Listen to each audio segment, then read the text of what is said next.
ചങ്ങന്മാരെ നമ്മളെ വീഡിയോ കണ്ടിട്ടേ കുളത്തിൽ ഒരുപാട് പേര് കുളിക്കാൻ വരൽ തുടങ്ങിട്ടോ. ഈ പ്രദേശത്തിലെ സകല ആൾക്കാരുണ്ട്, കുട്ടികളും മുതിർന്നവരും എല്ലാവരും. ഒരു കണക്കിന് നന്നായി. ഈ ഏരിയത്തെ കുട്ടികളൊക്കെ നീന്തൽ പഠിപ്പിക്കുന്നത് ബെറ്റർ ആട്ടോ. കാരണം ഒരുപാട് തവണ അവിടെ വെള്ളപ്പൊക്കമൊക്കെ ഉണ്ടായതാണ്. അപ്പൊ അതുമായി ബന്ധപ്പെട്ട് തന്നെ കുട്ടികൾക്ക് സ്കൂൾ മുതൽ തന്നെ നീന്തൽ പഠിപ്പിക്കുന്നത് ബെറ്റർ ആണ്. ഇപ്പം അതാത് കുട്ടികളെ അവരുടെ പിതാക്കന്മാരെന്നെ ഇപ്പൊ ഒന്ന് നീന്തൽ പരിശീലനം കൊടുക്കുന്നുണ്ട്. ഇവർക്ക് നീന്തൽ അറിയുന്ന ആൾക്കാരാണ്. കണ്ടപ്പം എനിക്ക് ഭയങ്കര സന്തോഷം. കാരണം എൻ്റെ വീടിൻ്റെ അടുത്ത്, നമ്മളെ വീടിൻ്റെ തൊട്ടടുത്ത് തന്നെയാണ്. ഇവിടെ ഇങ്ങനെ സംഭവം നടക്കുമ്പം അത് കാണാതെ കേൾക്കാതെ പോകാൻ വയ്യല്ലോ. അത് കൊച്ചു കുഞ്ഞുങ്ങളെ വരെ സിമ്പിളായിട്ടാണ് വെള്ളത്തിൽ ഇറക്കുന്നത്. കാരണം ഇവർ ഫസ്റ്റ് ടൈം അല്ല, ഇവർ ഈ ഡെയിലി വന്നിപ്പോൾ കുട്ടികൾക്ക് പരിശീലനം കൊടുക്കുന്നുണ്ട് നീന്താൻ വേണ്ടിയിട്ട്.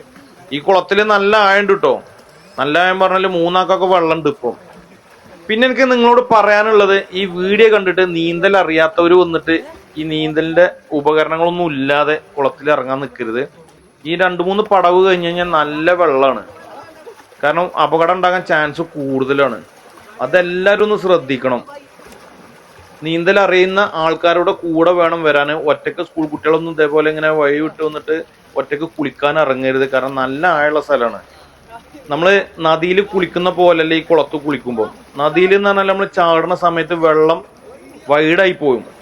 ഇത് എന്ന് പറഞ്ഞാൽ കുളത്തിന്റെ 4 സൈഡും കരിങ്കല്ല് കൊണ്ട് കെട്ടിയതായതുകൊണ്ട് നമ്മളിപ്പോൾ ഇതിലേക്ക് ചാടുമ്പം ആ വെള്ളം അവിടെ തന്നെ നിൽക്കുകയാണ്, നീങ്ങിപ്പോവില്ല.